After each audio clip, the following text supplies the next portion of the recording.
Около 300 якутян стали участниками видеоклипа «Гимна Дальнего Востока». Заключительный этап съемок прошел сегодня на площади Победы в столице республики. Жители и гости города в национальных костюмах прошли под песню, показывая движение якутского танца. Тексты и музыку гимна написали еще в прошлом году. Тогда же сняли и первый вариант клипа во Владивостоке. А о новой концепции клипа расскажет Анастасия Кобасева.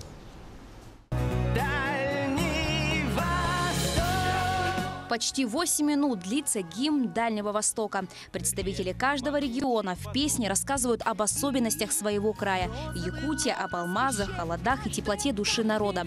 Первый клип снимался во Владивостоке на острове Русском. Одним дублем, без монтажных склеек.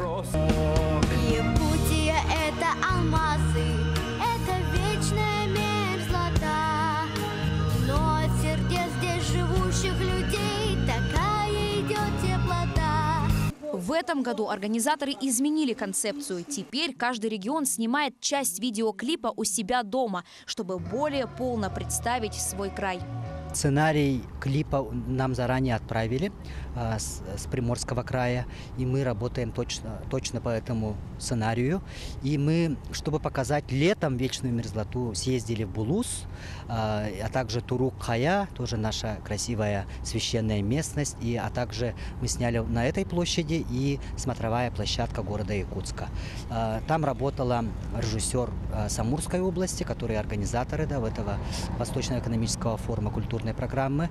Для нового клипа куплет про Якутию исполнила Василика Васильева. Слова песни выучила сразу. Специально для съемок сшили и новое платье. Юная певица гордится тем, что именно ей доверили столь важную миссию.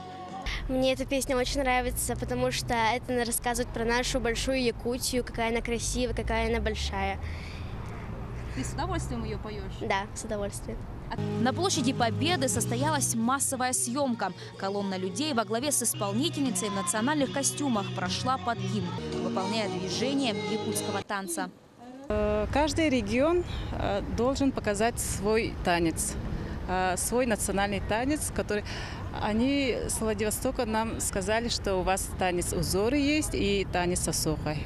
Вот мы и готовим вот сейчас танец узоры и осохой. Заключительные съемки клипа пройдут в сентябре во Владивостоке, где встретятся представители 9 регионов Дальневосточного федерального округа. Презентация клипа состоится 11 сентября на открытии Восточного экономического форума. Анастасия Кобасева, Илья Сыромятников, Якутск.